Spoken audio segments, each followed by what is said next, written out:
ചെറായി നെടിയാറ സുബ്രഹ്മണ്യ സ്വാമി ക്ഷേത്രത്തിലെ ആറാട്ട് മഹോത്സവത്തിന് അഴീക്കോട് KG ശ്രീനിവാസൻ തന്ത്രി കൊടിയേറ്റ് കർമ്മം നിർവഹിച്ചു. PM സുനിശാന്തി സഹകാർമ്മികത്വം വഹിച്ച ചടങ്ങിൽ ആറാട്ട് മഹോത്സവത്തോടനുബന്ധിച്ച് ആലുവ അദ്വൈതാശ്രമം ശ്രീ ധർമ്മചൈതന്യ സ്വാമി പ്രഭാഷണം നടത്തി.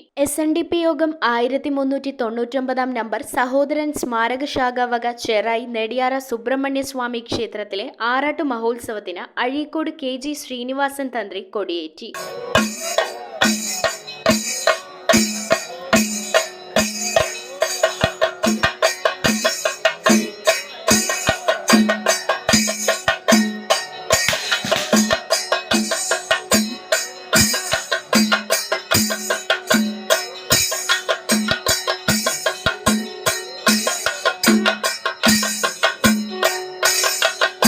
PM സുനിശാന്തി ചടങ്ങിൽ സഹകാർമ്മികത്വം വഹിച്ചു. ആറാട്ട് മഹോത്സവത്തോടനുബന്ധിച്ച് ആലുവ അദ്വൈതാശ്രമം ശ്രീ ധർമ്മചൈതന്യ സ്വാമി പ്രഭാഷണം നടത്തി.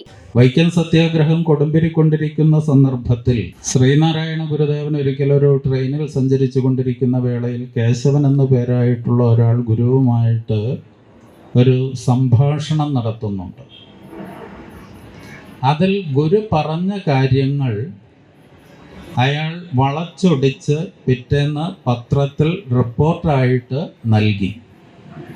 അപ്പോൾ അതിൽ ഗുരു പറഞ്ഞതായിട്ട് പറയുന്നത് അവിടെയുള്ള വഴിക്കോട്ടകളെല്ലാം ചാടിക്കിടക്കണമെന്നും ബലം പ്രയോഗിച്ചുകൊണ്ട് അവിടുത്തെ ഊട്ടുപുരയിൽ ചെന്ന് മറ്റുള്ളവരുമായി ചേർന്ന് ഭക്ഷണം കഴിക്കണമെന്നും അങ്ങനെ ഗുരു ആക്രമണത്തിന് പ്രേരിപ്പിച്ചു എന്ന മട്ടിലാണ് ഈ കേശവൻ എന്ന് പറയുന്നയാൾ റിപ്പോർട്ട് തയ്യാറാക്കി പത്രത്തിൽ പ്രസിദ്ധീകരിച്ചത്.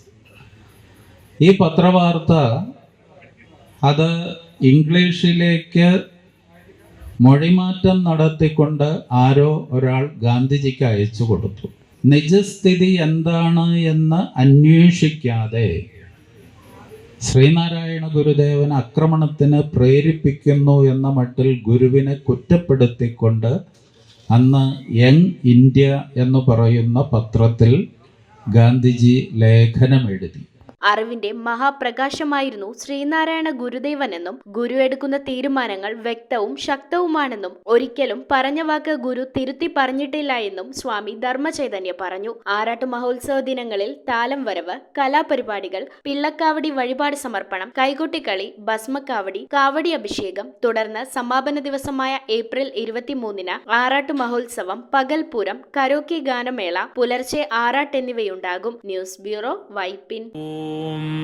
നമോ ഭഗവതേ വാസുദേവായ ധന്വന്തരയേ അമൃതകലശഹസ്തായ സർവാമയ വിനാശനായ ത്രൈലോക്യനാഥായ മഹാവിഷ്ണവേ നമഃ.